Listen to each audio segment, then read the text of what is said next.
दर्शकों को स्वागत है आपका विधि संयम टी न्यूज में। मैं हूं कृष्णकांत सिंघानिया। अब देखते हैं दिन भर की खास खबर। आपत्तिजनक पोस्ट के चलते लटरी थाने में पहुंचे दोनों पक्षों के लोग। लटरी थाना प्रभारी ने दी जानकारी।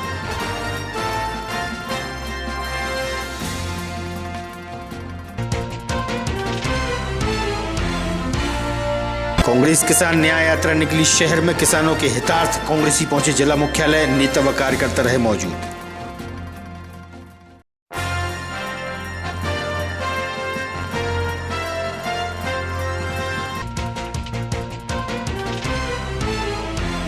और पितृपक्ष के चलते श्री हरि वृद्धाश्रम के वृद्धजनों को भोजन प्रसादी कराने पहुंचे एक परिवार के लोग। आश्रम संचालक रहे मौजूद।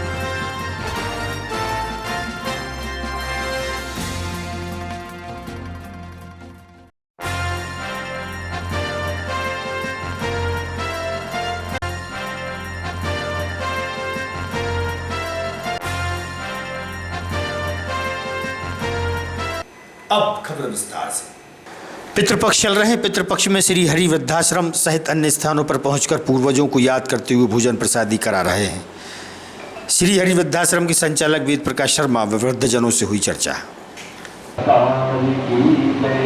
श्री हनुमान जी महाराज की, बागेश्वर धाम सरकार की, सालासर सरकार की, मेहंदीपुर सरकार की, श्री हनुमान जी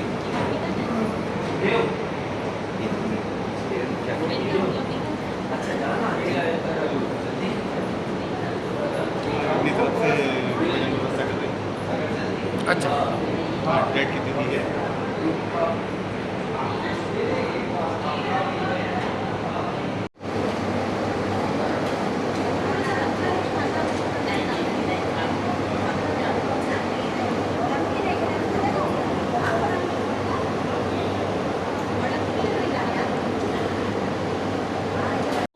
हर प्रसाद कहाँ रहते थे पहले? पहले खुरई खुरई में? हाँ, अब इतना ही आ गए। इतनी दूर से खुरई से आ गए? हाँ, बोलते सब बेच दिया। बेच दिया? या अच्छा, कितना बेच जाओ? अरे वो तो अब मकान बनवा लाते। हाँ, पैसे कहाँ गए बे? पैसा मकान में लगा दे। मकान कहाँ है वो? हाँ, तो मैं शंकर नगर में। शंकर नगर में। कितने बच्चे हैं आपके? नहीं है, बच्चे नहीं है? अकेले रहा हूँ। तो मकान कौन के नाम है? भैया भैया के नाम है। तो ये बताओ, जहाँ पर कैसे लगा थे आपका ये? ऐसे अच्छा लगा थे। अच्छा लगा था। 4 जने मिले जुले और जीवन भूल हो रहा था। वो नहीं, उकसाद नहीं है, जीवन भूल हो रहा था। भोजन प्रसादी बढ़िया मिले? हाँ, बढ़िया मिले। कोई दिक्कत नहीं है? नहीं, कोई दिक्कत नहीं। अच्छा, जहाँ पे जो संचालक है वो तुमसे कुछ केस तो नहीं है? कौन? जहाँ पे जो संचालक? नहीं, जेठ नहीं आश्रय नहीं के आश्रय हैं। इनके ही आश्रय हो? नहीं के आश्रय। अच्छा, वो इंदिरा शर्मा जी आती हैं, वो कैसी है? इंदिरा अच्छी है, तो सब अच्छी। सब अच्छे हैं? बड़े रह बच्चे नहीं है आपके? नहीं, कुछ नहीं। पहले क्या करते थे, आपका काम करते थे आप? हम कुछ नहीं, वो पढ़े लिखे, फिर 5 दिन पढ़ पाए, फिर पिताजी कहने लगे कि नहीं अब नहीं पढ़ो। नहीं, काम क्या करते थे आप? कुछ नहीं, घूमते हैं भाई। आपके घर से? नहीं है, खत्म हो गए। मेरा नाम राजेश डिडोर। लोग जी कहाँ पर आए और किस तरीके की सेवाएं यहाँ पर दी जा रही है? मैं वृद्धाश्रम में बुजुर्गों की सेवा करने के उद्देश्य से आया था। परसाई करना था मुझे, और इन लोगों की सेवा करके मुझे अपार खुशी हुई। और यहाँ की व्यवस्था एकदम दुरुस्त है, इसमें कोई दो राय नहीं है। लेकिन ये समय के मारे हुए हैं, लेकिन अपन थोड़ा सा प्यार दे सकते हैं तो उस पर अपने अपार खुशी होती है। और इनकी सेवा करने में मुझे बार बार आने की इच्छा है, और बार बार मेरा परसाई करना, खिलाना, जो मेरी श्रद्धा होगी वो करने की मेरी इच्छा है। आपका? राम प्यारी। राम प्यारी। कहाँ रहती थी आप पहले? छाप खीरा है? छाप खीरा। कहाँ पर है ये? छाप खीरे में। कौन सी तहसील में आता है? अब कौन की हम नहीं जानते ऐसे। अच्छा, कोई बात नहीं। जहाँ पर कैसा लगता है आपको? अच्छा लग रहा है। कितने बच्चे हैं आपके? एक बच्चा है और 2 बच्ची हैं। फिर वो कहाँ है? अब वो तो अब अपाज है, वो कराखेरी में रही। कराखेड़ी में। तो जहाँ पे आपका जो वेद प्रकाश जी हैं, वो किस तरीके से सेवा करते हैं आपकी? इंदिरा शर्मा जी खूब काटता है। खूब करते हैं सेवा? बढ़िया भोजन मिलते हैं यहाँ पर? हाँ, मिलता है। हमारा बेटा है, वो बात खूब अच्छा कर रहा है, अच्छी राख रहा है। अच्छा, बेटा है जो? हाँ, बेटा है। क्या नाम बेटा को? देख बेटा। वेद प्रकाश। हाँ, अच्छा, मेरा नाम फूला भाई, हम फूला भाई। कहाँ रहती थी पहले आप? भोपाल में। भोपाल में। यहाँ पर कितने साल से रह रही हो आप? 9 साल हो गए मेरे। कैसा लग रहा है आपको? अच्छा लग रहा है। आपके बच्चे कितने हैं? 2 लड़का 1 लड़की। क्या करते हैं वो? कपड़े की दुकान पे काम करते हैं। कपड़े की दुकान में। तो जहाँ पे आप कैसे आई? वही बहुओं का चक्कर, खाना पीना नहीं मिलता था टाइम से खाने को, थोड़ी भूख प्यास। अच्छा, जहाँ पे जो तुम्हारी बेटी है इंदिरा शर्मा, उनकी वो कैसे भोजन देती है? बहुत बढ़िया भोजन देती है, बहुत अच्छी देती है हमारी मैडम भी, और भाई साहब भी हमको बहुत अच्छा खाने नाश्ता में सब चीज़ मिलती है हमको। मतलब कोई दिक्कत नहीं है? कोई दिक्कत नहीं है हमको यहाँ पे। बहुत बढ़िया रह रहे हैं। खाने में तो ऐसा है कि खाने की तो कोई मतलब वही नहीं कर सकता, हर चीज़ मतलब जो नहीं खाई थी हमने वो भी मिल रही है। तो बहू की याद नहीं आती तुम्हारे घर? मेरे को किसी की, मैं अभी तक गई नहीं हूँ। 9 साल से आई है तो भोपाल से मैं नहीं गई? नहीं गई। अच्छा। क्या करूँ? का? सिया भाई सिया भाई। हाँ। कहाँ रहती थी आप पहले? तिला खेरी अच्छा, तो यहाँ आश्रम में कैसे आई आप? आ गए नहीं फिर भी माता जी क्या बजे रही कोई? कछु बजे नहीं है भाई साहब, हाँ। तनक बहू कितने साल आती और कछु बजे नहीं बहू है। ने क्या टेंशन नहीं थी आपका जी? कछु नहीं नहीं बातें करने लगाते हैं सुबह हमने कही कि हमें तो भाई साहब के खा आपके लें। बच्चे कितने हैं? एक आई है। एक ही है। हाँ। तो 3 आप- मोणी है, क्या करता है वो बच्चा? ठेकेदारी करे। ठेकेदारी का। हाँ। कोई बात नहीं। अब जहाँ पर आप कहाँ पर रह रही हो अभी? भाई साहब के हिजा में आश्रम में। आश्रम में। यहाँ हाँ। पर कैसी सेवा होती है आपकी? भाई साहब हम कह नहीं सके कैसी खूब हो रही है, नहीं कैसी सेवा होती है? खूब हो रही है। अच्छा भोजन मिल रहा है? हाँ अच्छा हाँ बढ़िया। सब मिल रहा है, देखो कपड़ा भी मिल रहा है। अब हम इतनी बात है कह नहीं सके जित तो मिल रहा है। अच्छा हाँ हम भूल जाते हैं। अच्छा। पलंग भी है, पेटी भी है, खाना भी है, खीर भी, अब हम क्या बताएं, मिठाई भी है, हम खा नहीं पाए तो मिल मतलब वेद प्रकाश शर्मा, संचालक श्री हरि वृद्धाश्रम। शर्मा जी यहाँ पर लगभग कितने ऐसे वृद्ध माता और पिता रहते हैं जो अपनों की सताए हुए हैं, ठुकराए हुए हैं और मजबूरी में यहाँ पर निवास रखते हैं? कितने लोग मतलब कितने माता पिता हैं यहाँ पर? यहाँ 50 से अधिक बुजुर्ग रहते हैं जो अपने बच्चों से और परिवार से सताए हुए हैं और वो एक निराश्रित और निर्धन के रूप में यहाँ पर निवास करते हैं। जी अब देखा जा रहा है कि वर्तमान में जिंदा पितरों के लिए जिंदा लोग जो अभी वर्तमान में हम पितरों को तर्पण करने के लिए पवित्र धाम बैतवा नदी पर पहुंचकर पिंडदान कर रहे हैं या पितरों को तर्पण करने के लिए प्रयास कर रहे हैं, लेकिन जिंदा माता पिता आज इस हालात में देखे जाते हैं, तो क्या कहेंगे इसके बारे में? ये एक समाज की बहुत बड़ी विडंबना है कि जीवित रहते रहते लोग माता पिता की सेवा नहीं करते। मैं एक कहावत कहता हूँ कि जिंदे में जलेबी नहीं खिलाते और मरने के बाद लोग पंच मिठाई बांटते हैं। तो ये एक समाज की बड़ी विडंबना देखने में आ रही है कि हम यहाँ पर उनके बच्चों को फ़ोन करते हैं, इविल उनके मरणोपरांत भी बच्चे उनका अंतिम संस्कार करने यहाँ पर नहीं आते, लेकिन कुछ समय बाद फिर उनकी सौगातें लेने, उनके मृत्यु प्रमाण पत्र लेने के लिए यहाँ पर चक्कर लगाते हैं, हम लोगों को परेशान करते हैं। ये एक समाज के लिए चिंताजनक विषय है और वृद्धाश्रम में बुजुर्गों की संख्या बढ़ना भी एक समाज के लिए बड़ी चिंता का विषय है। लेकिन खुशी इस बात की होती है कि हमारे विदिशा का जो समाज है वो यहाँ पर आगे बढ़कर सहयोग करता है और वृद्धाश्रम के बुजुर्गों के लिए जो भी बेसिक से लेकर के उत्कृष्ट सेवाओं की जो आवश्यकता है उसके लिए हमारे शहर के डॉक्टर्स और तमाम समाज सेवी लोग यहाँ पर आगे आकर के मदद करते हैं। कितने सालों से संचालित है ये आश्रम लगभग 20 वर्ष से संचालित है और मैं देख रहा हूँ कि पितृपक्ष में यहाँ पर लोग श्राद्ध करने के लिए आते हैं और बुजुर्गों को अपने माता पिता के तुल्य सम्मान देते हुए यहाँ पर लोग भोजन कराते हैं। प्रतिदिन संख्या बढ़ती है। सोशल मीडिया पर की गई आपत्तिजनक पोस्ट के मामले में आरोपी पंडित उमेश शर्मा भी फरार चल रहा है, जिसको लेकर पुलिस ने एक टीम बनाई है जो निरंतर उसकी तलाश कर रही है। वहीं लटेरी क्षेत्र में शांति व्यवस्था बनी रहे उसको लेकर आसपास के थानों से विदिशा पुलिस लाइन से विशेष पुलिस बल लटेरी भेजा गया है। इस मामले को लेकर लटेरी एसडीओपी अजय मिश्रा का कहना है कि जिस व्यक्ति द्वारा सोशल मीडिया पर आपत्तिजनक पोस्ट की गई थी उसके खिलाफ 353(2) और BNS की धारा 299 के तहत मामला दर्ज किया गया है। वहीं दूसरे पक्ष की ओर से एक शिकायती आवेदन आया है जिस पर जांच की जा रही है। गुरुवार की देर रात लटेरी थाने में 2 समुदायों के बीच हुए बवाल को लेकर पुलिस विभाग की तरफ से अभी तक कोई कायमी नहीं की गई है। रात में दोनों समुदाय की ओर से करीब 1000 से ज़्यादा लोग एकत्रित हुए थे जिनके बीच विवाद की स्थिति भी निर्मित हुई थी। लटेरी क्षेत्र में अभी भी तनाव की स्थिति बनी हुई है।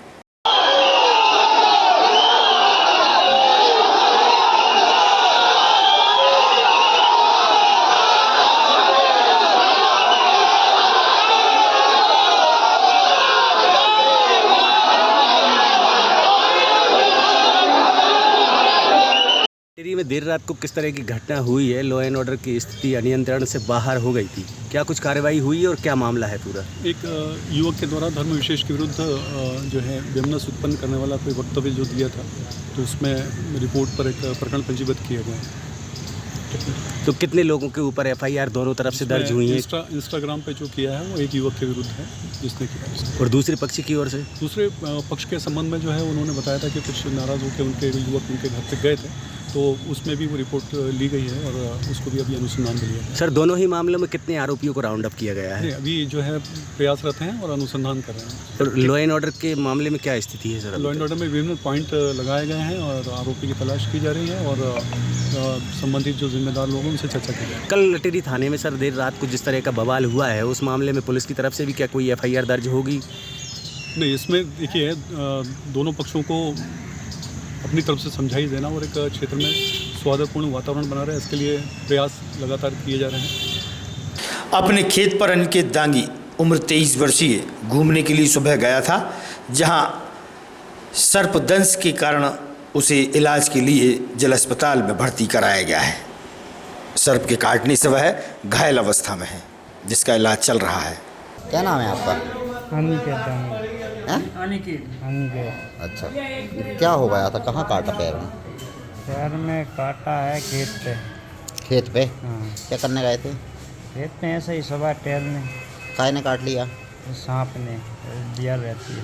अच्छा, फिर कब भर्ती करे खाया? अभी सुबह खाया था, अभी भर्ती हुई। सुबह कर दिया था, आराम लगा कुछ? भर्ती अभी हुए, सुबह खाया। सुबह काटा था, अभी भर्ती हुआ है।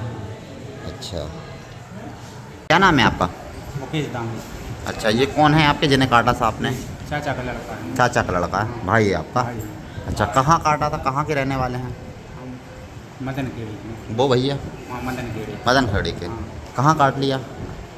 खेत पे गया था। खेत पे गए थे? अच्छा, कितने बजे की बात होगी? सुबह की बात है। सुबह की बात, 7-8 बजे की। अच्छा, फिर कब पता चला था आप लोगों को, कब अस्पताल लाए? नहीं, हम तो यहीं पे थे। खेत हमारा घर है, गाँव पे भैया लेके जा रहे थे, तो उधर ले गए थे, वहाँ पे झड़वाया। उसके बाद जी और एक दो जगह और गए। फिर मैंने फ़ोन लगाया, मैंने तुम तो हॉस्पिटल ले जाओ, दिखा लो यहाँ पे। मैं जब ज़्यादा समय खराब में, उसके बाद फिर यहाँ पे लेके आया, जिला अस्पताल में भर्ती कर दिया। कांग्रेस किसान न्याय यात्रा किसानों के हितार्थ निकाली गई। यह यात्रा 5 से 6 किलोमीटर की दूरी तय कर जिला मुख्यालय पहुंची। वहीं स्वामी विवेकानंद चौराहे पर आम सभा भी हुई। किसान न्याय यात्रा में बड़ी संख्या में किसान और कांग्रेसी मौजूद रहे। कांग्रेस के नेता व कार्यकर्ताओं से हुई चर्चा।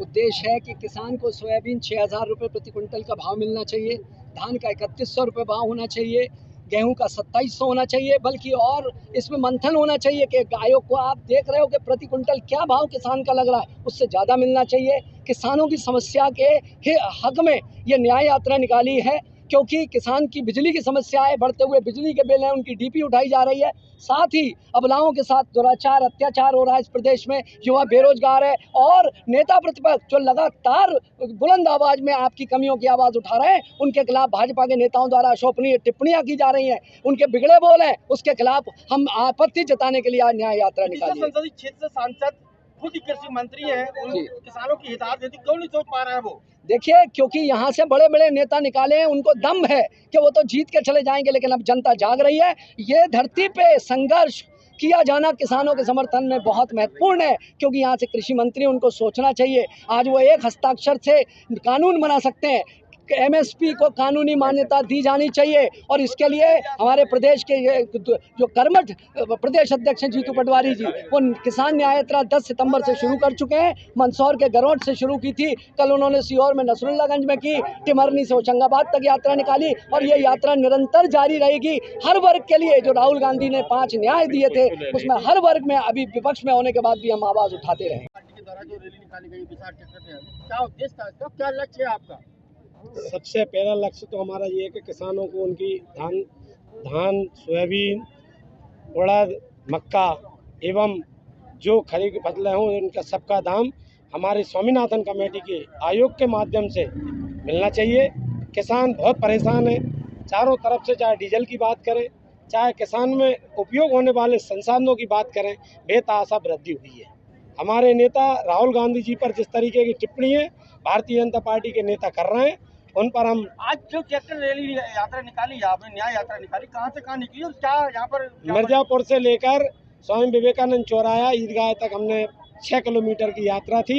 इसमें हम सब किसानों के साथ में ट्रैक्टर, गाड़ी और हमारी जीपें और हमारी मोटरसाइकिलों के साथ में हम शामिल हुए थे। और हमारी मांग है शिवराज सिंह से कि आप तो सोयाबीन बोते नहीं हैं, ना आप धान लगाते हैं, आप सिर्फ टमाटर और लौकी लगाते हैं। आप किसान की भावांतर की राशि भी भूल गए जो आपने 2016-17 में बात की थी। किसानों को 33% का मुआवजे की बात की थी। कृषि मंत्री हैं, आप अपनी गलेबान में झांकिए और आप बैठ गए हैं दिल्ली में। मोदी जी से आप हमें न्याय दिलाइए और हमें अपनी बाकी बची हुई राशि तत्काल दिलाइए। आज जो किसान रैली यात्रा निकाली, क्या उद्देश्य है इसका? इसका उद्देश्य है कि किसान बहुत परेशान है, फसलें उपज कम हो रही है किसान की और लागत ज़्यादा आ रही है और रेट कम हो रहा है, क्योंकि किसान खुद बोता है। हर व्यापारी रेट अपना रखता है, लेकिन किसान का रेट व्यापारी लगाते हैं। हमारा जैसे पैदावार जितने लागत होती है हम रेट करें, जैसे हमारी लागत आई है 5,000 तो हमें 5,000 से ऊपर मिलना चाहिए।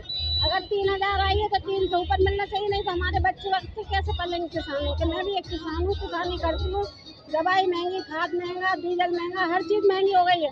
आज खेती का धंधा, लाभ का धंधा नहीं बचा है। आज खेती का धंधा हो गया परेशानी का। आज किसान खेत में खड़ा रहता है, कहीं लाइट नहीं मिल रही तो मोटर चल रही है, इतना ज़्यादा परेशान है, लेकिन उसको दाम नहीं मिल रहा है। तो हम उसकी मांग को लेके ये पगड़ी इसलिए बांधी है कि किसान की इज्जत की पगड़ी है, तो उसकी लाज रखे सरकार।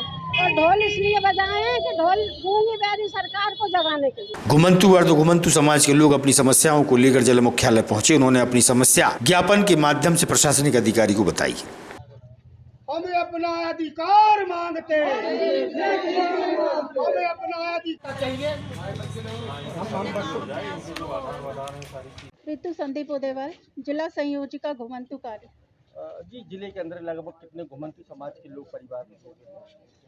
जिले के अंदर तो देखा जाए तो 7 से 8 जातियां निवासित हैं पूरे विदिशा जिले में। कि लगभग कितनी संख्या होगी? संख्या 700-800 लोग अपने विदिशा के आधे जिले में होंगे। आधे जगह। क्या मांग है इनकी, क्या समस्या है इनकी? मांग यही है कि ना इनके पास कोई योजनाओं का लाभ नहीं है, किसी भी प्रकार का इनके दस्तावेज नहीं है। आवास योजनाएं हैं, काफ़ी कुछ योजनाएं तो सरकार द्वारा दी जा रही हैं, लेकिन इन लोग वंचित हैं उस चीज़ से। सरकार एक तरफ इनके लिए इनका योगदान बलिदान की बात करती है, इनके पूर्वजों की, और इनके लिए वंचित होना पड़ रहा है। इनके पास कोई ऐसे महत्वपूर्ण दस्तावेज नहीं है। क्या प्रयास करेंगे आप इनके लिए? हम प्रयासरत हैं कि इनके दस्तावेज, सबसे पहले दस्तावेज बने, इनके सर्वेक्षण हो, इनकी बस्तियों में जा जाकर, इनके घर जा जाकर, क्योंकि ये लोग एक जगह रहते ज़रूर हैं, लेकिन इन लोगों को कई कामों के लिए, अपने आजीविका चलाने के लिए इन लोगों को जाना पड़ता है। अलग अलग जगह पे ये लोग जाकर अपना हालात में रहना, कैसे रहना है ये लोग? बहुत दयनीय हालत है इनकी। ना इनके पास, ना इनको राशन मिलता है, ना राशन कार्ड, ना आधार कार्ड, कुछ सुविधाएं हैं नहीं इन लोगों के पास। इसी कारण इन लोगों को जाना होता है। नहीं, उन्होंने हमें आश्वासन दिया है कि हम कराएंगे, और पिछले महीने 31 अगस्त को जो घुमंतु राष्ट्रीय दिवस होता है, उसमें भी माननीय मुख्यमंत्री जी ने हमें आश्वासन दिया है। उन्होंने योजनाओं की घोषणाएं भी की हैं। हमारा नाम खिलान नाम है। दादा खिलान सिंह, कितनी उम्र हो गई आपकी? 60 हो गई। 60 हो गई। कोई कागज नहीं है आपके पास? कोई कागज नहीं है। Aadhaar card, PAN card, voter card? नहीं, अगर 60 साल की भी पेंशन भी नहीं मिल रही। क्यों नहीं मिल रही? दे ही नहीं रहे साहब। क्या कह रहे हैं? कह रहे कि अभी नहीं मिल रही, तुम 60 की। मेरा नाम पप्पू है। पप्पू भैया, क्या समस्या लेके आप? मेरी समस्या ये है कि मेरे जो परिवार जो रह रहे हैं विदिशा के अंदर, जो जानकी नगर, हम लोग नट हैं। नट है। हाँ हाँ, घुमंत जातू। जी। ये हम लोग सब चाहते हैं कि हम लोगों के लिए किसी चीज का सरकार से लाभ होना चाहिए। क्या चाहिए सरकार? हम लोगों के लिए घर चाहिए, हमारे बच्चों को स्कूल में पढ़ाई चाहिए, हम लोगों के लिए राशन चाहिए, परमिट चाहिए, और हम लोगों के लिए आधार कार्ड, कोई भी कागज हमारे पास बरामद नहीं है। कब से रह रहे हैं आप? 30 साल से निवास कर रहा हूँ 1 नंबर वार्ड के अंदर, कहाँ पे? जानकी नगर, विदिशा में। विदिशा में। कितने लोग हैं आप? कम से कम 40 आदमियों की संख्या है। महाराष्ट्र के नागपुर निवासी एक दंपति जो कि कचरा बीनकर अपने परिवार का पालन पोषण करता है, जिनके साथ 1 वर्षीय कुपोषित बेटी को देख कांग्रेसी नेताओं ने उससे चर्चा की और बेटी के इलाज व देखरेख हेतु उन्हें तुरंत जिला अस्पताल भेजा गया।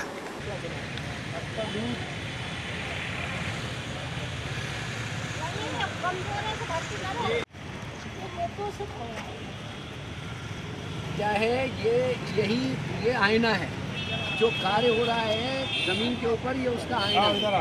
वो बच्चा यदि कुपोषित है और उसकी माँ यहाँ पर है, पंडित ढूंढने के लिए आ रहे हैं, आप चिन्हित नहीं कर पा रहे हैं कौन सी है। पिंकी कहाँ के रहने वाली हो आप? नागपुर। नागपुर। यहाँ काय के लिए आई हैं आप? बिनने के लिए। अब आप इसको तुरंत भिजवाओ बिनने के लिए? अस्पताल। ये बच्ची कितनी उम्र हो गई? कितनी बच्ची कितने साल की है? 1 साल की है ना। 1 साल। कमल जी मेरी बात सुनिए। एक मिनट सर, 1 साल की है। हाँ। तो ये कैसे हो रही है पतली दुबली? ये नहीं क्या, वो कमजोर है ना इसलिए। तो खाने के लिए नहीं मिलता है उसको? खाने को मिलता है, फिर दाल चावल खाती है ना। और कोई इलाज वगैरह है इसका? इलाज आपकी कमाई का क्या जरिया है?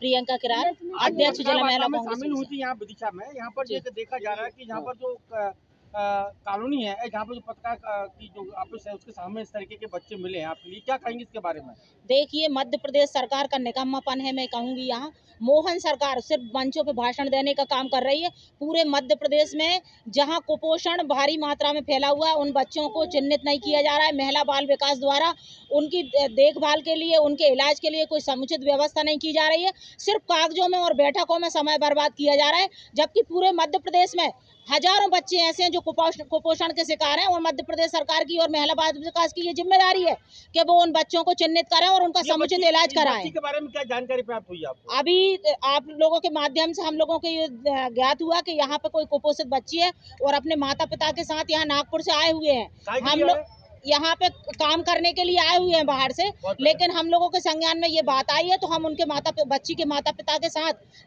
हम प्रयास करेंगे कि उसका समुचित इलाज यहाँ के जिला आशा सिंह राजपूत, प्रदेश महामंत्री महिला कांग्रेस। आप देख रहे हैं क्या हालात है इसके?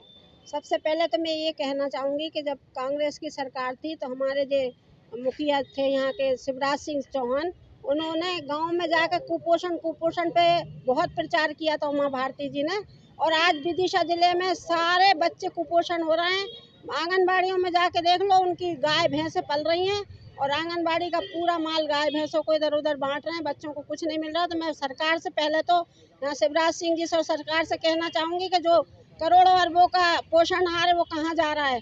सब दलाली में जा रहा है, तो उसको दलाली को बंद कर। क्या प्रयास करेंगे इसके लिए? इसके लिए हमने कुपोषण के लिए बहुत लड़ाई लड़ी और लड़ेंगे। बच्ची के लिए ये बच्ची का बेचारी ये बाहर से आए हैं अपने पेट पालन के लिए, यहाँ पन्नी बीनने के लिए। तो आज इतनी सी अबोध बच्ची है, हम इसको हॉस्पिटल में ले जाकर कुपोषण केंद्र में एडमिट कराएंगे और पूरा इलाज कराएंगे और सरकार से मांग करेंगे कि ऐसे बच्चों को पूरे जिले में। एक बच्ची मिली है सर, किस हालात में मिली और क्या प्रयास किया जाएगा विभाग के द्वारा? अभी हम लोग को जैसे सूचना मिली तो हम लोग तुरंत मौके पे पहुंच गए और ये नागपुर से आई हुई फैमिली है जैसे बता रहे हैं, और अभी कुछ दिन से यहाँ रह रहे हैं। जैसे पता चला इस बच्चे को रेस्क्यू करके हम लोग हॉस्पिटल ले जा रहे हैं, उनको एनआरसी में भर्ती कराएंगे और प्रॉपर जो प्रोटोकॉल है उसके अनुसार उनका पूरा स्वास्थ्य जाँच और सारी जाँचें करा कर उसका ट्रीटमेंट होगा। भारतीय मजदूर संघ विदिशा इकाई द्वारा पेंशन की समस्याओं को लेकर डिप्टी कलेक्टर को ज्ञापन सौंपा है। मजदूर संघ के पदाधिकारियों ने मीडिया को बताई अपनी परेशानियां।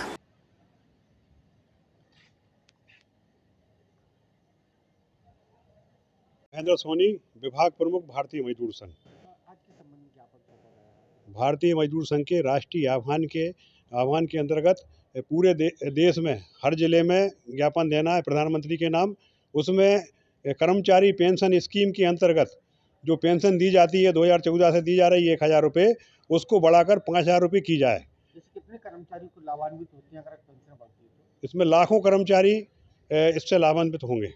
जिला मंत्री भारतीय मजदूर संघ आज जो 1994 से 95 से जो पेंशन लागू चल रही है 1,000 रुपये, उसको 5,000 रुपये बढ़ाया जाए, जिससे कि कर्मचारियों को भविष्य में किसी प्रकार की परेशानी ना हो। वर्तमान समय में कौन सी सब्जियों का सेवन करना है और कौन सी नहीं, हरी सब्जियों के सेवन करने को लेकर जानकार लोगों से हुई चर्चा। सुनिए आप उनका क्या कहना है।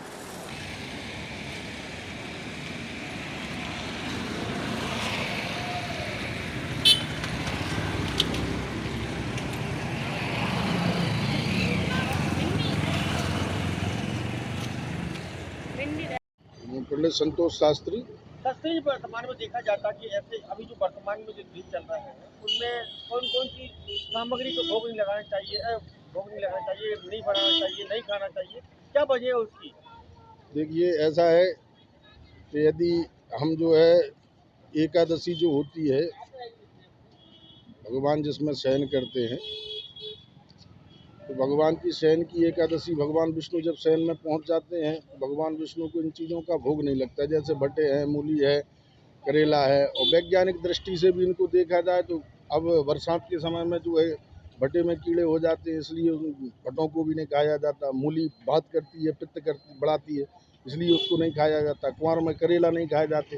क्यों नहीं खाए जाते? क्योंकि करेला में गर्मी ज़्यादा होती है, और कुंवार में जब आता है तो सूर्य कन्या के हो जाते हैं, तो सूर्य भी अधिक गर्मी के कारण और भी गर्म ज़्यादा शरीर हो जाए, तो गर्मी के कारण कोई तबीयत व्यक्ति की खराब हो जाए, स्वास्थ्य खराब हो जाए, इसलिए कुंवार में करेला को नहीं खाया जाता। फिर ऐसा बताया तो पितरों के द्वारा, हमारे पूर्वजों के द्वारा बताया जाता है, तो ये सब चीज़ें इसलिए इनकी मनाही है। भट्टे का भोग क्यों नहीं लग रहा? भट्टे का मतलब क्यों नहीं बनना चाहिए घर में? क्योंकि भट्टा में बाद भी होता है, पित्त भी होता है, पहली बात। दूसरी बात ये है कि भगवान जब विष्णु शयन करते हैं तो इनका भोग नहीं लगता है। अब भगवान जब शयन कर रहे हैं, उनका भोग नहीं लग रहा है, तो उनको खाएंगे कैसे? उनको भी नहीं खा सकते, तो ये भी एक कारण रहता है। अच्छा, दही का भी कुछ बताते हैं? दही जी, दही कार्तिक के महीने में दही नहीं खाना चाहिए। कुंवार करेला कार्तिक दही मरे नहीं तो परे सही, इनमें बीमारियां ज़्यादा हो जाती, कीटाणु ज़्यादा हो जाते हैं, इसलिए इनको ग्रहण नहीं किया जाता, क्योंकि शरीर के लिए यह स्वस्थवर्धक नहीं है, हानिकारक हो जाता है। आज की खबरों को देते हैं पर विराम। आगामी खबरों के लिए आप देखते रहिएगा विदिशा एएमटी न्यूज़। नमस्कार।